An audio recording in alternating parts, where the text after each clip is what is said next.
একঘেয়েমি খাবার দিলে বাচ্চারা কিন্তু খেতেই চায় না, তাই বাচ্চাদের সবসময়ই স্বাদ বদল করে খাবারটা দিতে হয়।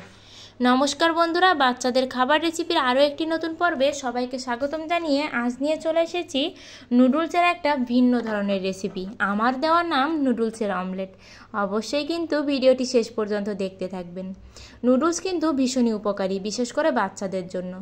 তাই তো আজ নুডলস তো অনেকভাবেই রান্না করে খাই, আজ ভাবলাম একটা ভিন্ন রেসিপি তৈরি করে দেখি আমার সোনা বুড়োটা পছন্দ করে কিনা। কিন্তু সে তো দারুণ খেয়েছিল, এটা সে ভীষণই পছন্দ করেছে।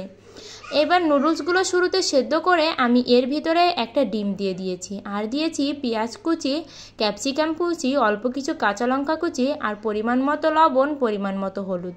এখানে চাইলে কিন্তু আপনারা আরও সবজি অ্যাড করতে পারেন, তবে আমার বাসাতে না অন্য কোনো সবজি ছিলই না, কারণ যেহেতু আমরা ঈদের ছুটিতে বাড়িতে যাব, তাই কিন্তু আর ফ্রিজ পুরো খালি করে ফেলেছিলাম। শুধু ক্যাপসিকামই ছিল, তাই দিয়েই কিন্তু দুর্দান্ত স্বাদের রেসিপি তৈরি করছি। এবার এর ভিতরে দিয়ে দেব নুডলসের মশলা, আর নুডলসের মশলা দিলে কিন্তু এটা খেতে আরও বেশি মজার হবে। এবার নুডলসের মশলা দিয়ে আমি সবগুলো উপকরণকে খুব ভালো করে মাখিয়ে নেব। আর এখানে আমার প্রিয় বন্ধুদের বলতে চাই, আমার ভিডিওগুলো ভালো লাগলে অবশ্যই লাইক করে কমেন্টে আপনাদের ব্যক্তিগত মতামত জানাবেন, আর আমার চ্যানেলটি সাবস্ক্রাইব করে পাশের ঘন্টাটি বাজিয়ে অল অপশানে সেট দিয়ে রাখবেন। মাখিয়ে নেওয়ার পর এবার চুলাতে একটা তাওয়া বসিয়ে আমি অল্প পরিমাণে তেল দিয়ে ঠিক অমলেটের মতো করেই কিন্তু এটা দিয়ে দিলাম।